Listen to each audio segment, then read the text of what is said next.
Shalom. All praises to Yahweh, Ba'Shem Yahushua, Ba'Shem HaRakakadash. Double honors to your apostles and elders, great most of the rule well. And Shalom to all the brothers doing the work of Syrian truth. Got this article on Yahoo. Well, Bloomberg by way of Yahoo. News. It says what soaring wheat prices are raising bread costs. It's funny because that bread, that's one of the staples, man. So you start getting shortages, price goes up, a wide variety of shit gets more expensive, man. It says what soaring wheat prices are raising bread costs. I think they said what the highest in 10 years.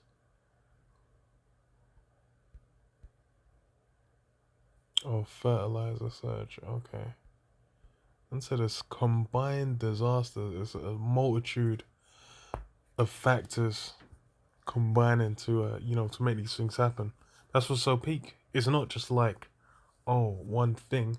It's there's a problem with suppliers. It's there's famines. It's there's not enough workers. It's there's more tariffs. There's less suppliers. There's all kinds of issues that are coming together to basically make these things happen, which is why it's let you know, man. It's about prophecy, man, flying out, and when you go through the prophecies, rarely is it just going to be one thing hitting. It's going to be multitudes, especially when you come to this current time. It's what multiple things hitting at the same time. So this is what wheat prices have surged from the US to Russia, hitting a record in Europe and raising bread costs all over the world. So it's not even just London, not even just Moscow, not just Serbia, not just Ghana, not just Barbados, not just Miami, not just one spot. It's a global issue, which means it's not like you can just be like, okay, we're just going to buy a shitload from somewhere else and then bring it over. It says, well, supply chain crisis risks taking the global economy. Oh, okay, let me skip those. So it says the crop grown on more land than any other was hit by droughts, frost, and heavy rain this year in key exporters. Yeah, that's what they say, those natural disasters. Basically, what the Lord basically breaking that staff of bread, which I'm gonna read later. Says what this curb supplies. That's curbed suppliers using everything from pizza crust and French baguettes to Asian noodles and African couscous, pushing benchmark prices in Chicago to an almost 9-year high. That's not just threatening higher grocery bills, it's giving central banks a bigger inflation headache and risks worsening global hunger that's already at a multi-year high. The worry is that big crops looming in Argentina and Australia won't fully ease tight supply, and fields elsewhere only just being planted. Yeah, and shit can go down with those next sets, just as they said what famine, frost, rain. Wait, was it famine? It was frost, rain, and droughts. Yeah, that's the one. If those things happen to the one that's planted there, then you have an even bigger problem following after, because the price is already up and you're going to have even less supply. We could see further upside, said Carlos Mera, head of agricultural commodities market research at Rabobank in London. The higher the price goes, the more fear there is in the market, and the more panic buying. Yeah, it's the same thing that happened, I think, with the what they say, the thingy shortage, the semiconductor shortage. It's meant to be everyone's like trying to stockpile. So if there's a shortage, they're not fucked, and that's making it even more of an issue. So then what? Wheat in Chicago traded lower on Tuesday after touching the highest since December 2012, while Paris futures reached a record €297 a ton before closing at 292.75. Has what's driven the rally. Dwindling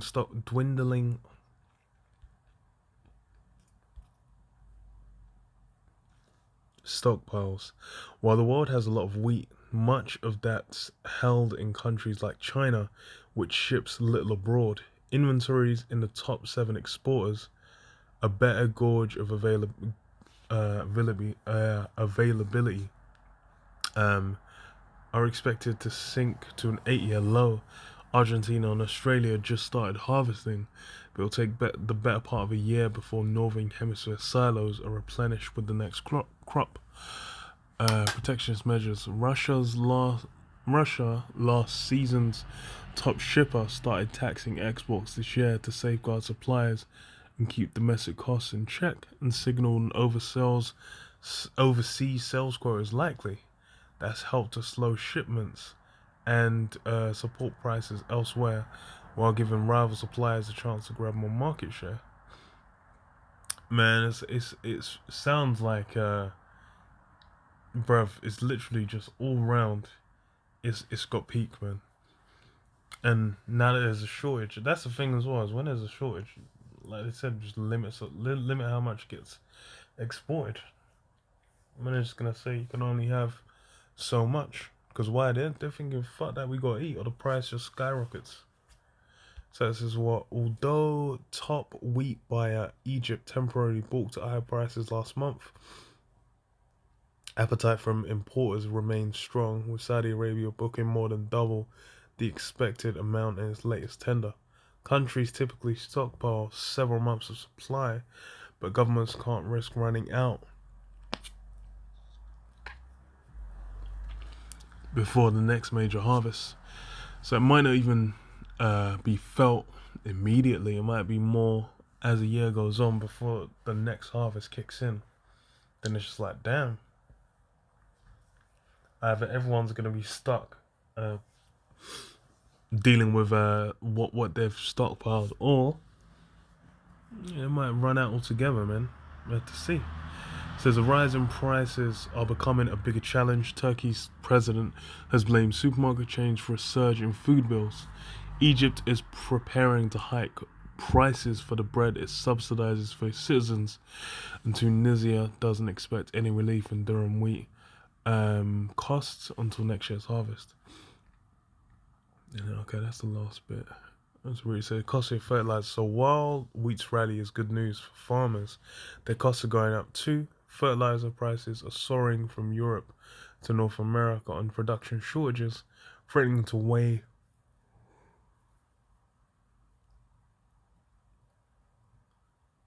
on harvest next season. Winter wheat makes up the bulk of supplies across the Northern Hemisphere. While plantings are almost finished, farmers need to stock up on the nutrients now to boost yields and quality in spring. Yeah, so this is what French growers already worried about fertilizer shortage.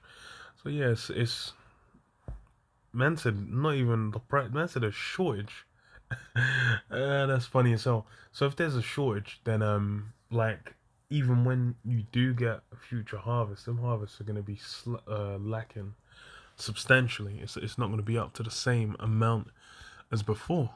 So you can see all the pieces have fallen into place for for that famine, man, for that shortage of bread, man, that hunger. And that's the thing is the like I said, it's included in a variety of different products. So those things go up as well as just like bread, as well as like buying actual wheat. And then you feel that does, like I said, it would do even more inflation on top of like the inflation that's already happening. So it's basically just gonna be like it's gonna stack on top and be felt, man. Ezekiel 5:15. So it shall be a reproach and a taunt, an instruction and an astonishment unto the nations that are round about thee, when I shall execute judgments in thee in anger, and in fury in the infurious rebukes. I, the Lord Yahweh, have spoken it.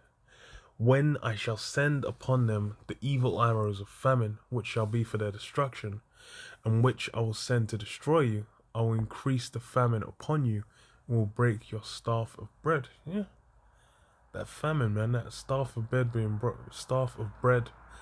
broken. That's what the world's getting ready to be impacted by, man. It's already really in the process of being impacted by it. There was already been what you call it, harvests where there's been issues with either workers and or just a matter of the crops that got fucked over, man. And that's just happened like year on year.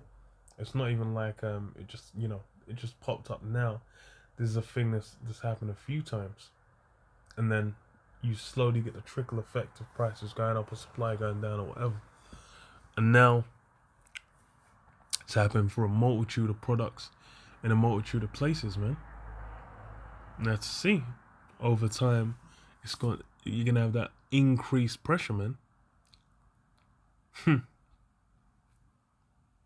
And that's the thing. It's global. A lot of this shit's global. It's like when it hits a certain point to where they're like, yo, if we keep selling all of our food, but like the wheat, they just keep selling it on because the price has gone up and then whatever. Then it'll have to be like, yo, they have to be sure that they can,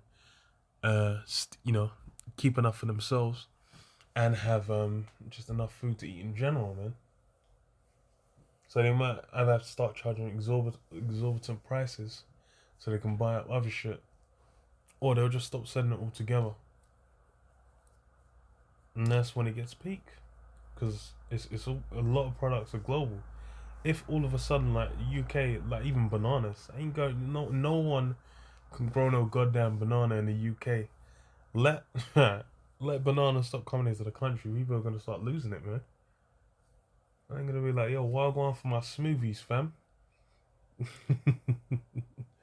That would actually fuck up so many fucking different stores, different suppliers, all kinds of situations will get peak. But yeah, that stuff for bread, man, it's gonna get smashed. But yeah, I'll leave it there. Shalom, yeah, shalom, shalom, shalom, shalom.